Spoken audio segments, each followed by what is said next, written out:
பத்திரிகை நண்பர்களுக்கு எங்களுடைய அன்பார்ந்த மாலை வணக்கத்தை தெரிவித்துக் கொள்கின்றோம். எல்லா சகோதர சகோதரிகள் வந்திருக்கிறீங்க, அதுக்காக நன்றியும் தெரிவிச்சுக்கிறோம். ஒரு 2-3 விஷயங்களை உங்களிடம் பேச வேண்டும் என்பதற்காக இந்த பத்திரிகையாளர் சந்திப்பில் நாம் எல்லோரும் கலந்து கொண்டிருக்கின்றோம். தொலைபேசி மூலமாக 2 நாளாக நீங்கள் எல்லாம் ஃபோன் பண்ணி கேட்டீங்க, ஆனால் இந்த மாதிரி பைட் வேணும். குறிப்பாக விகடன் நிறுவனம் நடத்தி இருக்கக்கூடிய அம்பேத்கர் ஐயா புத்தக வெளியீடு, அவரை பற்றிய புத்தக வெளியீடு, அதில் நடிகர் விஜய் அவர்கள், தமிழக வெற்றி கழகத்தினுடைய தலைவர், அவங்க பங்கேற்றிருக்கிறாங்க. அதில் நிறைய பேசியிருக்கிறாங்க. அதை பற்றி உங்கள் கருத்து என்ன? ஸோ தனித்தனியாக பேசுவதை விட ஒரு பத்திரிகையாளர் சந்திப்பில் உங்களிடம் பேச வேண்டும் என்பதற்காகவும் அழைத்திருந்தோம். நம்ம ஒரு விஷயத்தை நல்லா புரிஞ்சுக்கணுங்கண்ணா. அதாவது விகடன் நிறுவனத்தை பொறுத்தவரை ஒரு பாரம்பரியமான ஒரு நிறுவனம், தமிழகத்தில் நீண்ட நெடிய காலமாக இருக்கக்கூடிய ஒரு பத்திரிகை நிறுவனம். இந்த மேடையில் யார் வந்தாங்க, எப்படிப்பட்ட மனிதர்கள் பேசினாங்க என்பதில் நம்ம கவனம் செலுத்த வேண்டிய நேரம். குறிப்பாக மேடையில் முக்கிய விருந்தாளியாக வந்திருக்கக்கூடிய நபர் ஆனந்த் தெல்தும்படே அப்படிங்கிற நபர் முக்கிய விருந்தினராக விகடன் நிறுவனம் அவர்களை அழைத்திருந்தார்.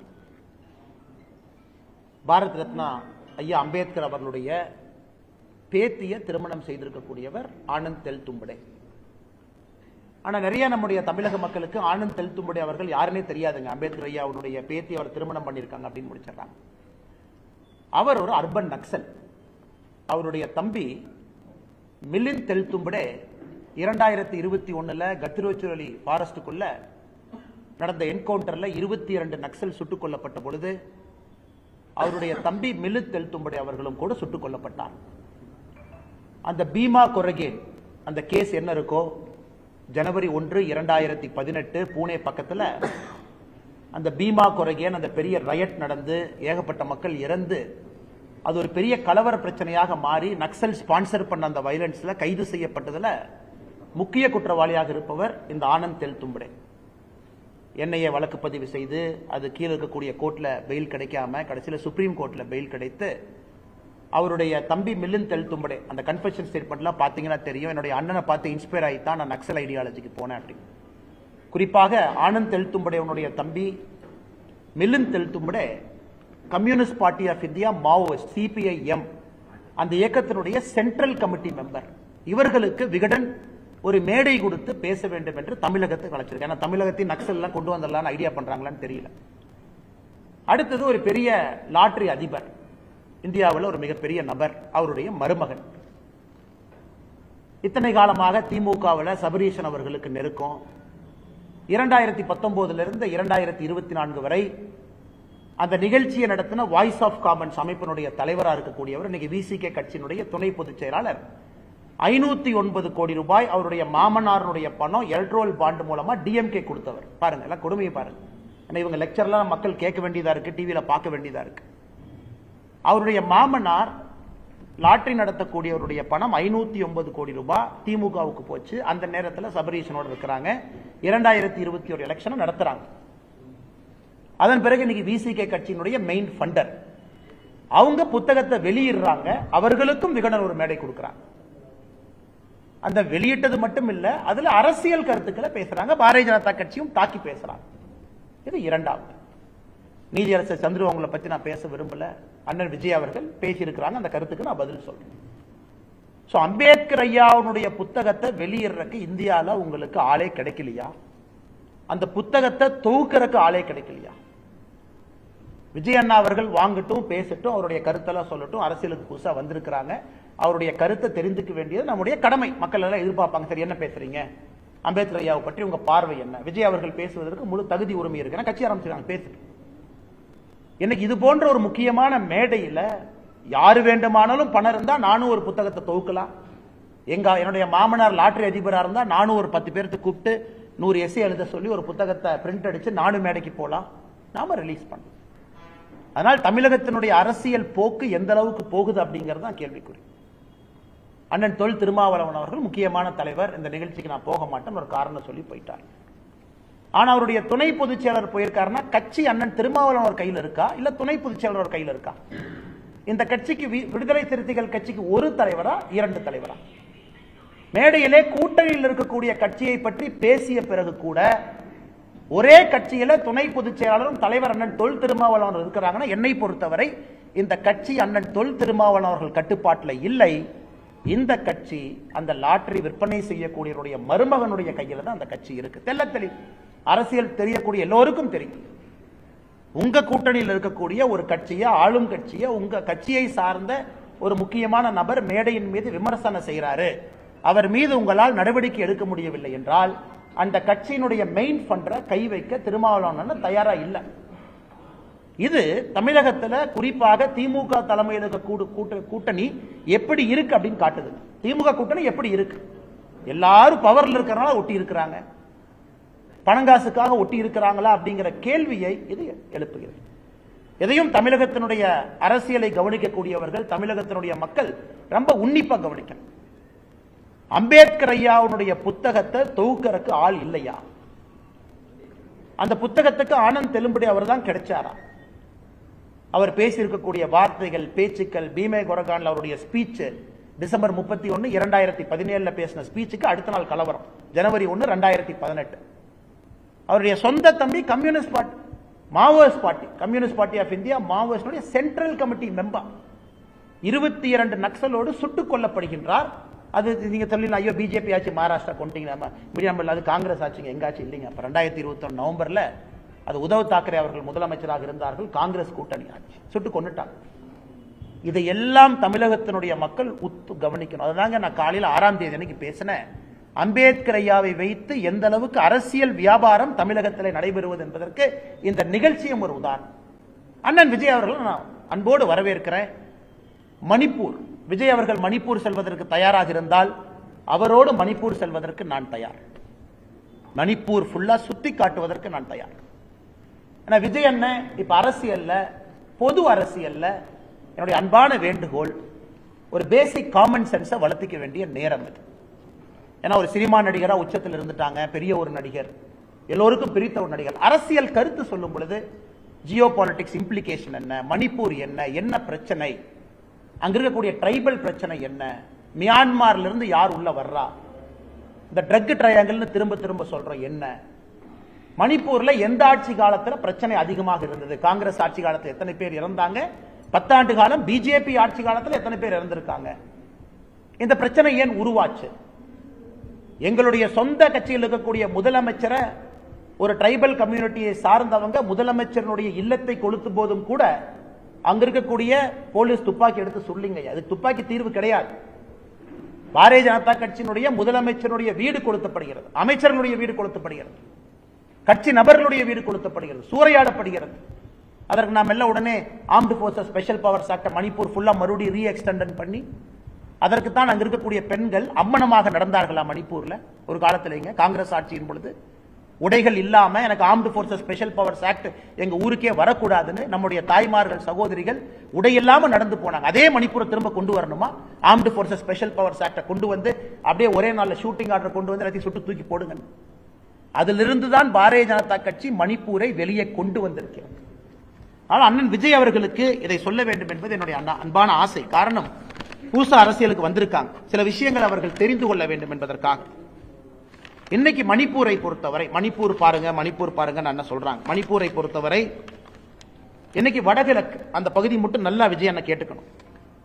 நாங்கள் ஆட்சிக்கு வந்த பிறகு, பாரதிய ஜனதா கட்சி, பாரத பிரதமர் நரேந்திர மோடி அவர்கள் வந்த பிறகு 2015 திருப்புரால armed forces special powers act disturbed area நோட்டிபிகேஷனை நாம வாபஸ் எடுத்துக்கிட்டோம். திருப்புரா மக்கள் நிம்மதியா இருக்கலாம்.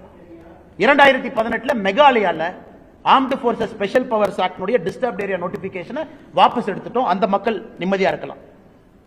அசாம்ல 2014 இருந்து மோடி அவர்கள் வந்த பிறகு 23 மாவட்டத்தில் armed forces special powers act வாபஸ் எடுத்து இன்னைக்கு ஒரே ஒரு மாவட்டம் அசாம்ல மட்டும்தான் ஏஎஃப்எஸ்பி இருக்கு. அதை தாண்டி மணிப்பூர்ல 2004 இருந்து டிஸ்டர்ப்ட் ஏரியா டிக்ளரேஷன்.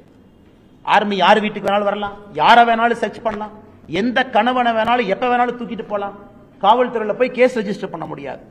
2004 இருந்து இருந்தத 1/4/2022 மணிப்பூர்ல அதை வெறும் 15 போலீஸ் ஸ்டேஷன் லிமிட்டுக்குள்ள சுருக்கி அதையும் மத்திய அரசு வாபஸ் வாங்கியிருக்காங்க. நன்றாக புரிந்து கொள்ள வேண்டும். இதற்காகத்தான் வடகிழக்குல தாய்மார்கள் நிர்வாணமாக அந்த கோரமான காட்சியை நம்ம பார்க்க வேண்டிய சூழ்நிலை. நிர்வாணமாக நடந்து போனாங்க. எங்க மாநிலத்தில் armed forces special powers act கொண்டு வராது. அருணாச்சல் பிரதேசில் இன்னைக்கு 3 மாவட்டத்தில் 16 போலீஸ் ஸ்டேஷன்ல இருந்துச்சு, 9 தாலுகா எக்ஸ்ட்ரா இருந்துச்சு. அது இன்னைக்கு 2 போலீஸ் ஸ்டேஷன் லிமிட்டுக்குள்ள அருணாச்சல் பிரதேசம் சுருங்கி இருக்கிறது. நாகாலாந்தில் 1995 இருந்து இருந்த டிஸ்டர்ப்ட் ஏரியா நோட்டிபிகேஷனை முற்றிலும் எடுத்திருக்கின்றோம். அதே மாதிரி விஜய் அண்ணனுக்கு இன்னொரு அன்பான என்னுடைய அறிவுரையும் கூட. இல்ல பாரதிய ஜனதா கட்சி இங்க இருக்கிறாங்க, இந்துத்துவ கட்சி, இந்து கட்சி, தமிழ்நாட்டில் அப்படியே பிஜேபி இந்து கட்சின்னு சொல்லிட்டோம்னா அப்படியே கிறிஸ்தவர்கள் இஸ்லாமியர்கள் ஒன்னாயிருவாங்க, வாக்கரசியல் நன்றாக இருக்கும். கோவால 25% கிறிஸ்தவர்கள், 8% இஸ்லாமியர்கள் 3வது முறை ஆட்சியில் இருக்கின்றோம். மணிப்பூர் 53% மீத்தி டிரைபு, 16% குக்கி டிரைபு, அதுல 2017 இருந்து ஆட்சியில் இருக்கின்றோம். மேகாலயா 74% கிறிஸ்தவர்கள், 4% இஸ்லாமியர்கள். அதுல உங்களுக்கு தெரியும், இத்தனை காலமாக 2018 இருந்து ஆட்சியில் இருந்தோம். இன்னைக்கு ஆட்சியில் இல்ல, கூட்டணியில் அன்னைக்கு 2 சீட்ல இருக்கு. மிசோராம்ல 2018 என்டி அலையன்ஸ் ஜெயிச்சது. கிறிஸ்டியன்ஸ் 87% இருக்கிறாங்க. இண்டி அலையன்ஸ்லாம் அங்க பிக்சர்லே கிடையாது. நாகாலாந்து கிறிஸ்டியன்ஸ் 87.9% இருக்கிறாங்க. 2018 இருந்து எங்களுடைய கூட்டணி ஆட்சி இருக்கு. அதுல 18 எம்எல்ஏ பிஜேபி கையில் இருக்காங்க. அதனால் தமிழ்நாட்டில் யாராவது ஒரு கட்டுக்கதை கிளப்பறதுக்கு கிளம்பி இருந்தாங்களோ அவருக்கு அன்பான வேண்டுகோள், தமிழகத்திலும் இஸ்லாமிய சகோதர சகோதரிகள், கிறிஸ்தவர்கள் பாரதிய ஜனதா கட்சியின் பக்கம் வர ஆரம்பித்திருக்கின்றார்கள், வந்து கொண்டே இருக்கின்றார்கள். இந்தியா முழுவதும் நடக்குதுங்க, தமிழ்நாடு மட்டும் விதிவிலக்கு இல்லை. அதனால அந்த பொய்களை ஓரளவுக்கு தான் அரசியல்வாதிகள் பேச முடியும். பிஜேபி இந்துத்துவ கட்சி அப்படியே ஒதுக்கி விட்டுரு, இந்த மாதிரி அரசியல் பண்ணுவோம்.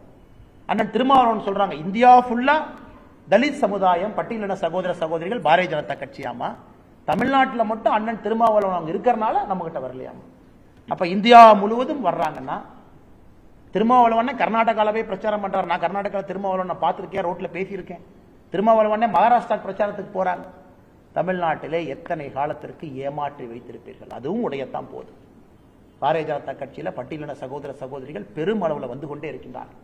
பெரிய பெரிய பொறுப்புகள் இருக்கிறாங்க, மத்திய அமைச்சர்களா நீங்க இருக்கிறாங்க. அதனால அண்ணன் பேசலாம். இந்தியா முழுசும் வந்துட்டாங்கன்னு அண்ணன் திருமாவளவன் சொன்னதுக்கு ரொம்ப நன்றி. 2026 தமிழகத்திலும் சேர்ந்து முழுமையாக வந்து விட்டார்கள் சொல்லுவீங்க. அதற்காக மிச்சம் இருக்கக்கூடிய நன்றி உங்களுக்காக பத்திரமா வச்சுக்கிறேன். அது 2026 மாநில தேர்தல் முடிந்த பிறகு திருமாவளவனுக்கு அந்த நன்றி மிச்சத்தை நான் சொல்லிடுறேன். ஆனால் இன்று நடந்திருப்பது புத்தக வெளியீட்டு விழா இல்லைங்க. தமிழகத்தில் தயவு செஞ்சு இந்த நக்சல் விதமான அரசியலை கொண்டு வந்துடாது. இந்த பீமா கொரகன் வயலன்ஸ்ல மிக முக்கியமான பேச்சு, அதாவது ஒரு ஒடுக்கப்பட்ட சமுதாயத்திற்கு திரும்ப உரிமை கிடைக்க வேண்டும் என்றால் மொத்தமாக கொளுத்தித்தான் அது கிடைக்க வேண்டும் என்றால் அதற்கும் தயார் அப்படிங்கிறாங்க. அதுல மிக முக்கியமாக அவங்க நடத்தக்கூடிய பத்திரிகையில் எழுதுறாங்க, if there is exploitation there should be rebellion, and if there is no rebellion then it is better than the city burns to ashes before sunrise. இந்த பேச்செல்லாம் மேடையில் பேசப்பட்ட பேச்சுக்கள் அடுத்த நாள் நடந்தது. அதனால தயவு செய்து அன்பான வேண்டுகோள் பத்திரிகை நண்பர்களுக்கு, நாம் இஷ்யூ போடுற எல்லா நண்பர்கள் மைக்கெட்டு தானே, இதை பற்றி கருத்து இல்லை. மேடையில் யார் இருந்தா எது கருத்து சொல்லுங்க. லாட்டரி அதிபருடைய மருமகனை பத்தி கருத்து சொல்ற அளவுக்கு இந்த கட்சி தரம் தாழ்ந்து சென்று விட்டதா? காந்தியவாதியா? ஒரு தலித் குடும்பத்தில் பிறந்து ஒரு எழுச்சி ஏற்படுத்தணும் வந்திருக்கிறாங்களா? பறவைகள் பறக்க பறக்க எச்சத்தை கீழே போடுவது போல அரசியல்வாதிகள் சில பேர் கட்சி மாறுறாங்க. அதற்கெல்லாம் பாரதிய ஜனதா கட்சி கருத்தை சொல்லி எங்களுடைய தரத்தை நாங்கள் தாழ்த்தி கொள்ள வேண்டுமா? 2021 தேர்தலுக்கு சபரீஷனோடு 509 கோடி ரூபாய் மாமனாரனுடைய பணம். மன்னராட்சி அன்னைக்கு சொல்றீங்களே, மன்னராட்சியை கொண்டு வந்தது யார்? மன்னராட்சி உறுதுணையாக இருந்தது யார்? விசிகே கட்சியில சேர்ந்து துணை பொதுச் செயலரோட பதவி வாங்கியவுடன் வாழ்த்து முதல்ல யார்கிட்ட வாங்கினீங்க? ஸ்டாலினை அடுத்தான வாழ்த்து வாங்கினீங்க. ரெண்டே சிரிச்சுட்டு போஸ்ட் கொடுக்கலையா? ஆளும் கட்சிக்கு எதிராக இருக்கக்கூடிய ஓட்டை பிரிப்பதற்கு சதியா இது? திமுகவுக்கு எதிராக தமிழகத்தில் எவ்வளவு ஓட்டு இருக்கு தம்பி, நீங்க அப்படியே அந்த பக்கம் போய் அந்த கட்சிக்கு போற மாதிரி போங்க. திமுக தொடர்ந்து ஆட்சியில் இருக்க வேண்டும் என்றால் திமுகவுக்கு எதிராக இருக்கக்கூடிய மக்கள் ஓட்ட 3ஆ பிரிப்போம். அதற்காக இது திமுக நடத்துற சதியா? இந்த லாட்டரி அதிபருடைய மருமகனை வெளியனுப்பிச்சு கட்சி தாவி ஒரு நெரேட்டிவ் செட் பண்ணி ஓட்ட பிரியும். இதையெல்லாம் தமிழக மக்கள் பார்க்கத்தான் போறாங்க. எதற்காக நான் இவ்வளவு ஓப்பனா பேசுறேன்னாங்க, மக்களுக்கு தெரியணும் ஆனந்த் தெல்தும்படை யாருன்னு தெரியும், பேக்ரவுண்ட் என்னன்னு தெரியும், எதற்காக 4 வருஷம் ஜெயிலில் இருந்தாருன்னு தெரியும், அவர் தம்பி யாருன்னு தெரியும். ஆனால் விகடன் நிறுவனத்திற்கு அன்பான வேண்டுகோள், 1008 பிரச்சனைகள் இருந்தாலும் கூட நேஷனல் செக்யூரிட்டியில காம்ப்ரமைஸ் பண்ணாது. சந்திரோயாவை கூப்பிடுங்க, வெளியிடுங்க, விஜயா வாங்க சொல்லுங்க. யார் புத்தகத்தை வெளியிடுவதற்கு, தொகுப்பதற்கு எவ்வளவு பெரிய நிறுவனங்கள், தொகுப்பதற்கு எத்தனை பேர் தமிழகத்தில் அம்பேத்கர் ஐயா அவருடைய கொள்கைகளை பின்பற்றவங்க எத்தனை ஆயிரம் பேர் இருக்கிறாங்க. எங்கள் கொள்கைகளை ஏற்றுக்கொள்ளாதவர்கள் அத்தனை ஆயிரம் பேர் இருக்காங்க. அவங்களை கூப்பிட்டு வெளியிடுங்க. அதனால் பெரிய விழாவாக நடத்தி அல்ல கான்ட்ரோவர்சியலா பேசி அதில் 2 கருத்துக்கள் ஏற்று 2 பேருக்கு திரிக்கிறத பாரதிய ஜனதா கட்சி வன்மையாக கண்டிக்கிறோம், மிக வன்மையாக. தயவு செஞ்சு மணிப்பூரை பத்தி யாராச்சும் பேசுறீங்கன்னா, நான் எந்த வேலையாக இருந்தாலும் சரி, அண்ணன் விஜயாக இருந்தாலும் தமிழகத்தில் இருக்கக்கூடிய அரசியல் தலைவர், நீங்க மணிப்பூர் வர அன்னைக்கு நான் வர்றேன். நான் மணிப்பூர் கூட்டிட்டு போறேன். பாரதிய ஜனதா கட்சி உங்களை அழைத்து செல்லும். மணிப்பூர்ல இருக்கக்கூடிய பாரதிய ஜனதா கட்சி எந்த இடத்தை பார்க்கணும் நான் கூட்டிட்டு போறோம். பார்ப்போம். கலவரம் யார் வந்தது? பாரதிய ஜனதா கட்சி உருவாக்கிய கலவரம் அது. மியான்மர்ல இருந்து யாரை புஷ் பண்ணிட்டு இருக்காங்க? சைனா மியான்மருக்கு ஏன் உதவி செய்யறான்? ஜியோ பாலிடிக்ஸ் அங்க என்ன நடக்குதுங்க? மணிப்பூர்ல எவ்வளவு ட்ரக் சீசர் நடந்திருக்கு என்டிஏ ஆட்சிக்கு பிறகு பாரு. காங்கிரஸினுடைய மொத்த 10 ஆண்டு கால ஆட்சியில 2004 இருந்து 14 வரை வடகிழக்குல மொத்தமா ட்ரக்ஸ், எல்லா மலையிலையும் ட்ரக்ஸ், எல்லா மலையில விளைவிக்கிறாங்க.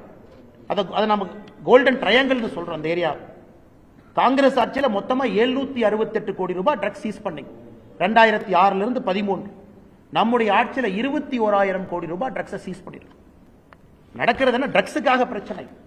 மலை மேல விளைவிக்கிறவங்கள இந்த முதலமைச்சர் நடவடிக்கை எடுக்கிறாங்க, பத்தி எரியுது, அட்டாக் நடத்துறாங்க. அது கிறிஸ்டியன் வெர்சஸ் ஹிந்துவா மாறுது, ட்ரைபலா மாறுது. அதனால தயவு செஞ்சு விகடன் போன்ற மேடையில் பாரதிய ஜனதா கட்சியினுடைய அரசியல் கருத்துக்களை, எதிர்கருத்துக்களை பேசுவதையும் நாங்கள் வன்மையாக கண்டிக்கிறோம். அது புத்தகம் தான் நீங்க நடத்துறீங்க. நீங்க காமன் நியூட்ரல் ஒரு ஜேர்னலிஸ்ட் தானே நீங்க பத்திரிகையில் எழுதுங்க, விமர்சனம் பண்ணுங்க, அதை ஏத்துக்கிறோம். உங்க மேடையில் எதுக்காக ஆசிரியர் உட்கார்ந்து இருக்கணும்?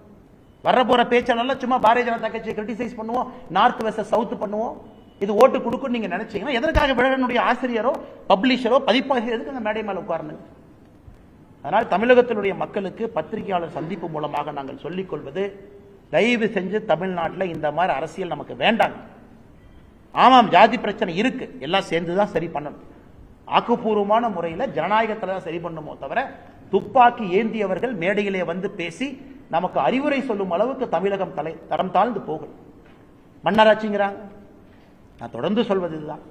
தமிழகத்தில் நடப்பது ஒரு குடும்ப ஆட்சி. ஒரு லெவலுக்கு மேல குடும்ப ஆட்சி பார்த்தீங்கன்னா வெளியிருந்து பார்ப்பதற்கு ஒரே குடும்பம் திரும்ப திரும்ப வந்தா இது போன்ற விமர்சனங்கள் வரத்தான் செய்யும்.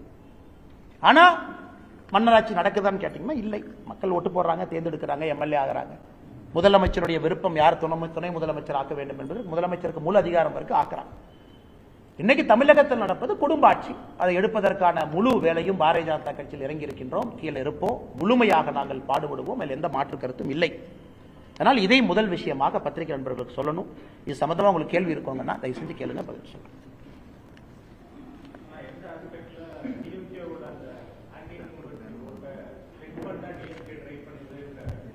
ஒரு யூகத்தை உங்க முன்னாடி வைக்கிறேங்கண்ணா. நேற்று வரை நண்பர்கள் அந்த இவரும் அங்க இருக்கக்கூடிய தபரீஷரும் ஒன்னா போறாங்க, சுத்துறாங்க. 2021 ஸ்ட்ராட்டஜி ஒன்னா போடுறாங்க. பெண் அமைப்புக்கெல்லாம் தனித்தனியா டிஎம்கே ஒரு பெண் அமைப்பு ஒன்று வச்சிருக்காங்க, அதை ஆரம்பிக்கிறாங்க. அதன் பிறகு அப்படியே விசிகேக்கு போறாங்க. விசிகேல இருக்கும் பொழுது இந்த பிரச்சனையை பேசலையே. உங்களுக்கு திமுக பிரச்சனையா இருந்தால் விசிகே கூட்டணி கட்சியில் ஏன் போய் சேரணும்? ஏன் வேற கட்சியா தமிழ்நாட்டில் இல்லையா? வேற யாருமே பட்டியலின சகோதர சகோதரிகளுக்காக வேலை செய்யலையா? எதிர்கட்சியில் போய் ஜாயின் பண்ணலாமே. அதே கூட்டத்தில் இருக்கக்கூடிய கட்சியில ஜாயின் பண்ணி கன்டினியூ பண்றீங்க. திருச்சி மாநாடு போடுறீங்க, அதுக்கு தலைவர்களை கூப்பிடுறீங்க, அது ஸ்பான்சர் பண்றீங்க. அதன் பிறகு திடீரென்று திமுகவை விமர்சிக்க வேண்டிய காரணம் என்னன்னு தான் மக்கள் கேட்கிறாங்க. அப்ப என்ன நீங்களா சேர்ந்து நாடகம் ஆடுறீங்களா? இது திமுக, திருமாவளவன், இந்த லாட்டரி அதிபருடைய மருமக 3 பேர் உட்கார்ந்து நீங்களே கேம் ஆடி புதுசா இந்த கட்சிக்கு எவர் அனுப்பு, அந்த கட்சிக்கு எவர் அனுப்பு, ஓட்ட பிரிக்கலாம். அது என்னுடைய ஐயத்தை வெளிப்படுத்துகின்றேன், மக்களுடைய ஐயத்தை. இல்ல நீங்க ஆக்ஷன் எடுங்க. ஏன் ஆக்ஷன் எடுக்கல? இல்ல ஒரு பேசுறது தப்பு. ஒரு சின்ன பையன் ட்விட்டர்ல ஒரு மெசேஜை போட்டா 10 நிமிஷத்துல தூக்குற கட்சி. முதலமைச்சர் அசிங்கமா பேசியிருக்காங்க. நாங்கள் பேசுவது வேறு, முதலமைச்சருடைய குறைகளை சுட்டிக்காட்டுவது வேறு. அப்ப மன்னராட்சின்னு அதே கூட்டத்தில் பண்றாங்கன்னா திருமாவளவன் ஏன் நடவடிக்கை எடுக்கல? அப்ப என்ன அர்த்தங்கன்னா இந்த கட்சிக்கு அவரு தலைவரா இன்னொருத்தர் தலைவரா? இதைத்தான் நான் கேட்கிறேன். ஆனால் நான் கேட்பது புத்தகத்தை வெளியிடுங்க, விஜயண்ணா பேசுங்க, எல்லாம் பண்ணுங்க, ஆதாரத்தின் அடிப்படையில் பேசுவோம். சும்மா வாய்க்கு வந்தது மணிப்பூர் அப்படியே பேசிட்டு போயிடலாம். 2% கட்சி பரவாயில்லைங்க. எங்களை மாதிரி சாதாரண ஆட்கள் 2%, 4%, 6%, 12% எல்லாம் வந்துடும். கட்சி இத்தனை பேர் உழைச்சு கொண்டாந்துட்டாங்க. அடுத்து 30% போயிடும். ஆனால் சும்மா அப்படியே மேடையில் வர வேண்டியது ஒரு விகடன் போன்ற ஒரு முக்கியமான ஒரு பத்திரிகை அந்த மேடையில் அரசியல் பேச வேண்டியது என்னங்க அது? நான் இதுவரை மரியாதையாக தமிழகத்தில் எல்லோருக்கும் மரியாதை கொடுக்க வேண்டும் என்று தான் அரசியல் பண்றோம். ஆனா இது போன்ற பேசினா நம்ம தரவுகளின் அடிப்படையில் பேச வேண்டி வருதுங்கண்ணா. மணிப்பூரை பத்தி தெரியணும், ஜியோகிராபி என்ன, மணிப்பூர் ஹிஸ்டரி என்ன, மேப்ல எங்க இருக்கு, மணிப்பூருக்கும் மியான்மருக்கு எவ்வளவு தூரம், ஏன் அதை நம்ம ட்ரக் ட்ரையாங்கிள்னு சொல்றோம், எதுவும் தெரியாம மணிப்பூர் ஜியோ பாலிடிக்ஸ். ஏன் மணிப்பூர் பட்டியலை வேண்டும் என்று சைனா நினைக்குது, ஏன் மியான்மர் நினைக்குது, ஏன் நம்ம கடுமையான ஆக்ஷனுக்கு போகாம இருக்கோம்னா? 2 ட்ரைபல் சண்டை போடுறாங்க, துப்பாக்கி சூடு நடத்தி நாளை காலையில குக்கியும் ஏத்தி நீங்க சமாதானப்படுத்திடுவீங்களா? இதெல்லாம் 100 ஆண்டுகளாக இருக்கக்கூடிய பிரச்சனை. மலை மேல குரூப் இருக்காங்க, மலைக்கு கீழே குரூப் இருக்காங்க. மலை கீழே இருக்கிற குரூப் மேல போய் நிலத்தை வாங்க முடியாது. அந்த பிரச்சனை தான் இந்த பிரச்சனை. ஹைகோர்ட் ஜட்ஜு தீர்ப்பு கொடுக்கிறார், ஒரு கம்யூனிட்டி ட்ரைபல் ஆக்க. இன்னைக்கு எல்லா விதமான விதத்தையும் கையாண்டு பிரச்சனைக்கு நார்த் ஈஸ்ட்ல அது தமிழ்நாடு மாதிரி கிடையாதுங்க. High tribal identity. சொந்த சீஃப் மினிஸ்டருடைய வீட்டை கொளுத்தும் போது நாங்கள் துப்பாக்கி சூடு நடத்தாம இருக்கோம். ஏன்னா துப்பாக்கி சூடு தீர்வு கிடையாது. அதற்கு மறுபடியும் நார்த் ஈஸ்ட் பத்தி எறியணும், மறுபடியும் தாய்மார்கள் உடை உடுத்தாம ரோட்டுக்கு வரணும், மறுபடியும் armed forces special powers act எடுங்கன்னு சொல்லணும். இது ஒரே நாள்ல ஏஎஃப்பிஎஸ்பியை கொண்டு வந்து ஆர்மி 10 காலத்தை இறக்கி ஷூட்டட் சைட் ஆர்டர் கொடுத்து 24 ஹவர்ஸ்ல கொண்டு வர தெரியாதாங்கன்னா? இது 20 ஆண்டுகள் கழித்து இந்த அமைதி வந்திருக்கு, இந்த பிரச்சனை வெடிக்கிறதுக்கு முன்னாடி. அதனால் கொஞ்சம் ஜியோகிராபி ஹிஸ்டரி தெரிஞ்சுக்கிட்டு பேசணும் என்ன நடக்குது. அதான் அன்பான வேண்டுகோளை தவிர வேற எதுவும் என்னுடைய வேண்டுகோள் இல்லைங்க. பிளாக் டிக்கெட்டுக்கும் அதே போல லாட்டரி சீட்டுக்கும் போட்டோ போட்டி அப்படின்னு சொல்லி நான் ஏற்கனவே சொன்னது போல விஜய் அவர்களுடைய அரசியலை நான் வரவேற்கிறேங்கண்ணா. காரணம் ஒரு புதிய ஒரு குரல் வந்திருக்கிறாங்க, சினிமாவினுடைய உச்சத்தில் இருக்கிறாங்க, வரட்டும். நான் அந்த பிளாக் டிக்கெட்டுக்குள்ள போக விரும்பலீங்கண்ணா. பட் நீங்க சொல்லக்கூடிய இன்னொரு நபர் இஸ் a proven player, கிளியரா 508 crore 2019 இருந்து 24 வரைக்கும் அவருடைய மாமனார் டிஎம்கே கொடுத்த எலக்ட்ரல் பாண்ட், மாமனார் கொடுத்தது 500. அந்த பீரியட்ல இவர் கூட இருக்கார், இல்ல ஸ்ட்ராட்டஜிஸ்ட். புகைப்படங்கள் இருக்கு, நீங்க செக் பண்ணலாம். ஸ்டாலின் அவர்களோட புகைப்படம் எடுக்கிறாங்க, எல்லாம் எடுக்கிறாங்க. இப்ப டிராமா பண்ண வேண்டிய அவசியம் திடீர்னு அண்ணா இவரு கருத்துக்கு என்ன கருத்து? நான் தான் யோசிச்சேன், இவர் என்ன காந்தியவாதியா இல்ல அம்பேத்கர்வாதியா இல்ல கீழே ஒரு சாதாரண குடும்பத்திலிருந்து பிறந்து அவரே படிச்சு இல்ல விவசாய குடும்பத்தில் வந்திருக்கிறாங்க. மாமனாருடைய பேரு, மாமனார் பணம் இருக்கிற வரைக்கும் அங்க ஃபியூஸ் போகும். நாளை காலையில அந்த மாமனார் பணத்தை கட் பண்ணா இந்த கட்சியிலிருந்து அடுத்த கட்சி. அதனால தாமு அன்பரசன் எந்த அர்த்தத்தில் கேட்கிறான்னு சத்தியமா எனக்கு தெரியலீங்கன்னா, நான் இந்த பகுதியை விமர்சனம் செய்ய விரும்புகின்றேன். அதனால தயவு செய்து விகடன் போன்ற ஒரு நிறுவனம் மேடையை கொடுக்கும் பொழுது யாருக்கு கொடுக்கிறோம் என்பது மிக முக்கியம். இதுதான் திரும்ப திரும்ப நான் சொல்லக்கூடிய கருத்து. தமிழகத்தில் அது போன்ற அரசியல் வேண்டாம். அந்த ரிபெல்லியஸ் பாலிடிக்ஸ், பீமா கொரகான் என்ன நடந்துச்சுன்னு எல்லாத்துக்குமே தெரியுங்கன்னா, அது வேண்டாம் என்பது யாருமே இந்த கோணத்தில் பேசுறீங்க. நான் பேச வேண்டாம் என்று தான் இருந்தேன். ஆனா பேசுற சர்ச்சை எல்லாமே இவங்க என்ன சொன்னாங்க, இவங்க என்ன சொன்னாங்க, அப்படியே உண்மை சொல்லணும்ல. நான் எதுக்கு தெல்தும்படையை பத்தி பேசுறேன்னு இத்தனை நாளா பொறுமையா இருந்தேன். பட் இருந்தாலும் பேச வேண்டிய கட்டாயம், அவர் பேக்ரவுண்ட் யாருன்னு சொல்ல வேண்டிய கட்டாயம்.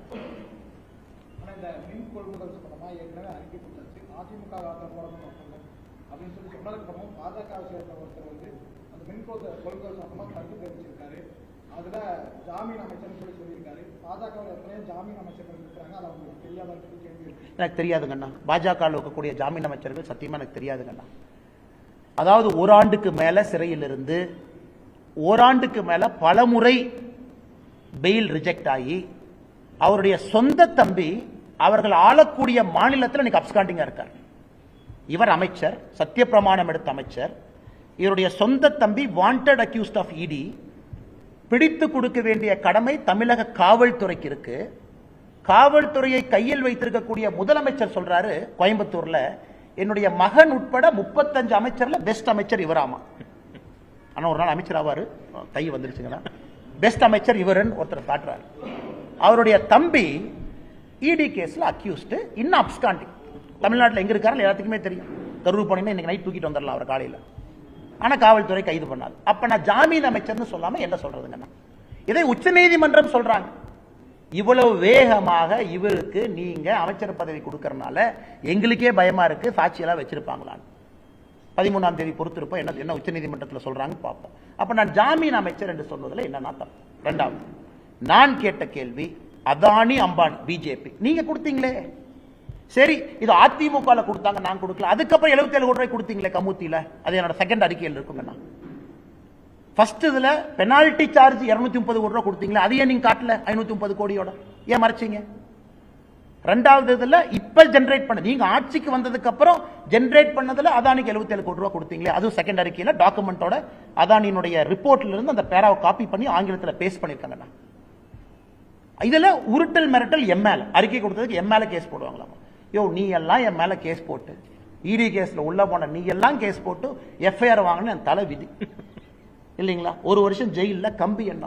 இதுல ஆக்ஸ்போர்ட் பல்கலைக்கு போய் படிச்சார் என்னை பத்தி. நான் தனியா ஆக்ஸ்போர்ட்ல படிக்கிறேன் எப்ப சொன்னேன் நானு? ஆக்ஸ்போர்ட்ல தனியா இருக்காச்சு கிளாஸ் எடுப்பாங்களானே? ஆக்ஸ்போர்ட்ல ஒரு குரூப்ல போனேன்.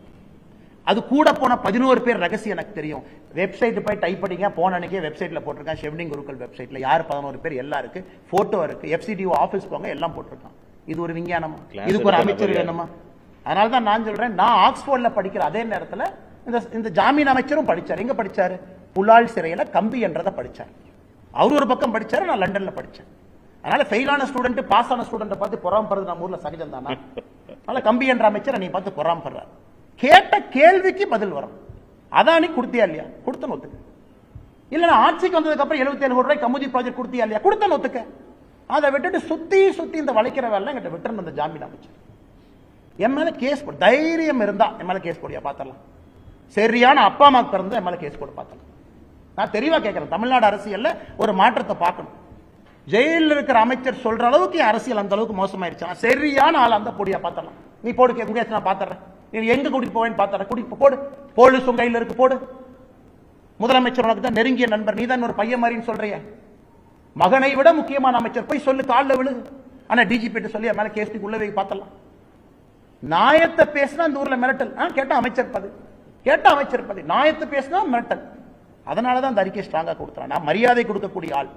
இந்த உருட்டல் மிரட்டலுக்குலாம் பயப்படுற ஆள். நான் ஊர்ல உட்காந்து ஆடு மேய்ச்சிட்டு இருப்பேன், அதுக்கெல்லாம் பயந்துதான் இங்க வந்து உங்கள அரசியல் பண்ணிட்டு இருக்கேன் பாரு. நான் இந்த மாதிரி ஆள்லாம் ஓட பண்ணுங்கிறதுக்காக தான் நான் தவமா எடுத்து அரசியலுக்கு வந்திருக்கேன். தவமா எடுத்து வந்திருக்கேன்.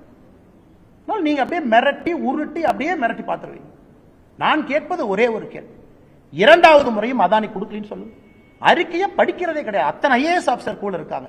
இவருக்கு எதுவுமே தெரியும். ஐஏஎஸ் ஆஃபீஸர் எழுதி கொடுக்கறதா அமைச்சர் படிக்கிறாங்க. என் அறிக்கையை தூக்கி ஐஏஎஸ் ஆஃபீஸர் கொடுத்தா டேஞ்சர் கொடுத்தா அவனே பார்த்து பண்ணி கொடுத்துருவான். அதை வந்து பிரஸ்ல ஒப்பிக்கணும். வேற அமைச்சருக்கு என்ன என்னை மாதிரி உட்காந்து டைப் படிக்கிற வேலையா? இங்க நான் சிங்கிள் மேன் ஆர்மியா உட்காந்து டைப் படிக்கணும், கூகுள் பண்ணணும், அதானி ரிப்போர்ட்டை பார்க்கணும், இத்தனை வேலை செய்யணும். எனக்கு ஐஏஎஸ் ஆஃபீஸர் இருக்காங்களா, செக்ரட்டரி இருக்காங்களா? எல்லாம் அரசியல் நண்பர்கள் இருக்கிறாங்க. அத்தனை ஐஏஎஸ் ஆஃபீஸர் வச்சிருக்கீங்க டேஞ்சர் கூட. ஒரு ஆள்கிட்ட கொடுத்து டைப் படிக்கணும், டைப் படிச்சு அதானி கொடுத்தியா? கேட்ட கேள்விக்கே சொல்லாம ஆக்ஸ்போர்டு போனதை பத்தி. நீ தான் உள்ளூர் ஸ்கூல்லயே படிச்சேன்னு எனக்கு தெரியாது. தமிழ் இருக்க வேண்டியதான். நான் ஆக்ஸ்போர்ட் போனதெல்லாம் பெருமையா சொல்லிங்க ஐயா. காமராஜர் ஐயா படிக்காதான் நான் பெருமையை எப்பவும் சொல்றேன். எனக்கு படிப்பு தேவைப்பட்டுச்சு, நான் படிக்க போனேன். யாராச்சும் நான் குறைஞ்சனா நோண்டுன்னா இன்னொருத்தர் படிக்க தப்புன்னு சொன்னா, எனக்கு அறிவு தேவைப்பட்டது, நான் தேடி போனேன். அதன் மூலமா என்னை மெருகேற்றிக் கொள்ள வேண்டும் என்று நினைக்கின்றேன். படிக்காதவங்களை தப்புன்னு எப்ப சொல்லியிருக்கணும்? நீ புலால் சிறையில் கம்பி எண்ணவெல்லாம் கம்பி எண்ணிட்டு இருக்கணும். அதை விட்டுட்டு இவன் ஆக்ஸ்போர்டு போனாரு, 11 பேர் போனாரு, அப்படி இப்படி. நான் எங்கேயாச்சும் போன கூட சொன்னேன். நீங்களா தான் கேள்வி கேட்கறீங்க. சீமானாங்கிட்ட போய் கேள்வி கேட்கறீங்க, அவர் பதில் சொல்றாரு. நான் எங்கேயாச்சும் கூட சொன்னா நான் ஆக்ஸ்போர்ட் போனேன்? நான் சொல்லாம தானே போனேன். நீங்களா தான் செய்தி போட்டேன். ஆனால் மறுபடியும் திமுக அமைச்சர்களுக்கு சொல்லக்கொள்ள விரும்புகின்றேன், மறுபடியும் நான் கிளாக்கை ரீவைண்ட் பண்ணி 1 வருஷத்துக்கு பின்னாடி போக விரும்பல. ஆரோக்கியமான அரசியலை பண்ணுங்க. நானும் ஆரோக்கியமான, இந்த தெருநாய் மாதிரி மோப்பம் பிடிக்காத வேலை. நாங்கள் ஆரோக்கியமான அரசியல் செய்வதற்காக வந்திருக்கேன்.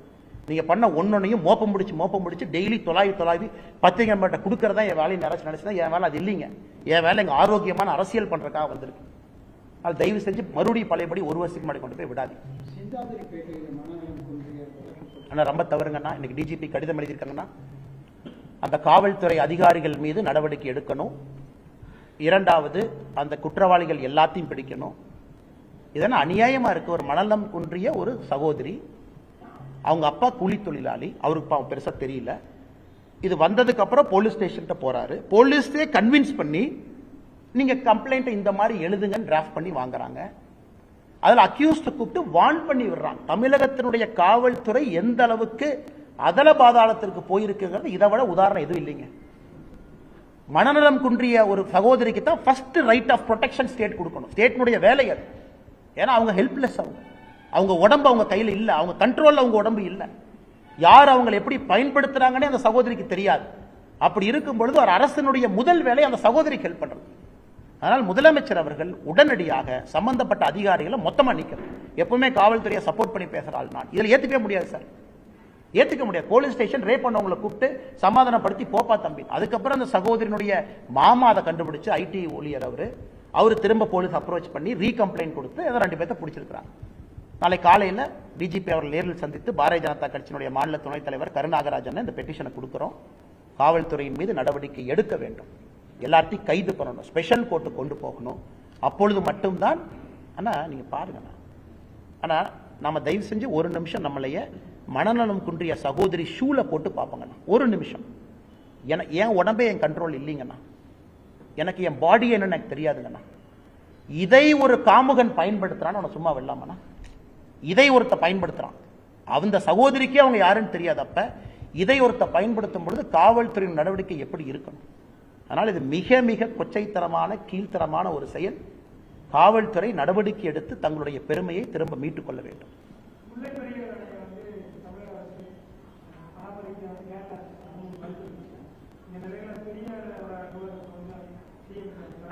அண்ணா சாரிங்க அண்ணா, கொஞ்சம் சத்தமா வைக்கம் போறாரு. ஆனா அங்கிருந்து முல்லை பெரியார் அணையை உயர்த்திருக்கும் அந்த நீர் தேக்கறதுக்கும் கேரளாவுக்கு பல கிலோமீட்டர் போயிருக்கு. இந்த வேலை இவர் அந்த வைக்கத்துக்கு வந்து போறாரு. அதான் இது இந்திய அலையன்ஸ்ல இருக்கக்கூடிய ஒரு காமெடிங்கண்ணா, இந்தியா முழுசுமே. அதாவது நான் 2024 பொறுத்த வரைக்கும் நண்பர்கள், அதுக்கப்புறம் பக்கத்து மாநிலத்துக்கு பேருக்கு நண்பர்கள், ஆனா எங்களுக்குள்ள 1008 பிரச்சனை இருக்கும், நாங்க தீர்க்க மாட்டோம். இன்னைக்கு வைக்கம் போராட்டம் நடந்த இடத்துல அதை நினைவுபடுத்தக்கூடிய நாளுக்கு நாங்க போறோம், இதெல்லாம் காட்டுறோம் சொல்லக்கூடியவர்கள் வாயை திறந்து இப்ப நீங்க கேட்டா முதலமைச்சர் ஐயா சொல்லுவாங்க, அதை விட முக்கியமான விஷயத்தை பேச போனது. லாஸ்ட் டைம் பெங்களூர் போயிட்டு வந்தாங்க, ஐயா எல்லாம் கேட்டீங்க, பத்திரிகை அண்ணா பேசுனீங்களானே, நம்ம காவிரி தண்ணி விட சொன்னீங்களா, அதை விட முக்கியமா பேச போனது. இப்ப முதலமைச்சர் அவர்களுக்கு ஞாபகப்படுத்துறோம், அவரோ ஒரு அமைச்சரோ செல்லும் பொழுது, ஐயா இதை விட முக்கியம் தமிழகத்துக்கு எது இல்லை, மதுரை பகுதி வைகை பாசனம் அந்த முழு பகுதிக்கும் இதை விட முக்கியம் எது இல்லை, தேனி பகுதி முழுசா இதை விட முக்கியம் எது இல்லை, தயவு செஞ்சு இதை பேசிட்டு வைக்கம் போராட்டத்துக்கு போய் ஸ்டேஜில் நீங்க கொடுக்குற ஸ்பீச் எல்லாம் கொடுத்துட்டு பத்திரமா வாங்கய்யா. தயவு செய்து கேரள அரசு குறிப்பாக தமிழகத்தினுடைய உரிமை எப்படி மறுக்கிறாங்கன்னு பேசி எழுத்துப்பூர்வமா கொடுத்துட்டு வாங்க, அப்ப நாங்க பாராட்டோம்.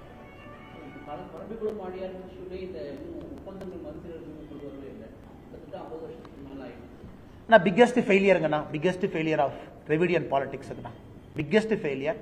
தமிழகத்தினுடைய விவசாயத்தை அதல பாதாளத்துக்கு எடுத்துட்டு போனோம். யாரு வேணாலும் சொல்லிட்டு, ஆளுங்கட்சி எதிர்கட்சி இல்ல, நாங்க ஆட்சிக்கு வந்ததுக்கு அப்புறம் பாசனத்தை அதிகப்படுத்திட்டோம், டேம் கட்டணும், நாங்க வந்ததுக்கு அப்புறம் நீர்நிலைகளை உயர்த்தி இருக்கிறோம், ஒன்றும் கிடையாது. அதனுடைய வெளிப்பாடு சாதாரண மழை பெஞ்சா கூட அதை தேக்குவதற்கு நம்ம கிட்ட இடம் கிடையாது, அப்படியே தண்ணி பெருக்கெடுத்து போகுது.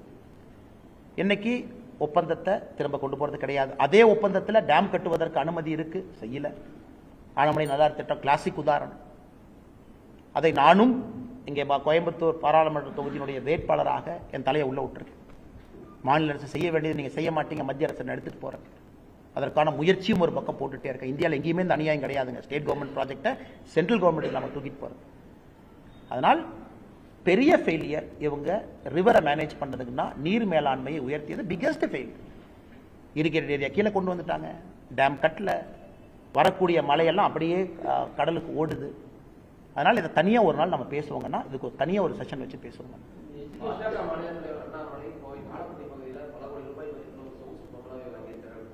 அண்ணா அண்ணா நான் பங்களா வாங்குற அன்னைக்கு அல்லது ஒரு வீடு வாங்குற அன்னைக்கு கண்டிப்பா பத்திரிகை நண்பர்களை கூட்டிட்டு போவேன். அவருக்கு ஃப்ரீயா எழுதி கொடுத்து இல்ல கூட்டிட்டு போவேன்.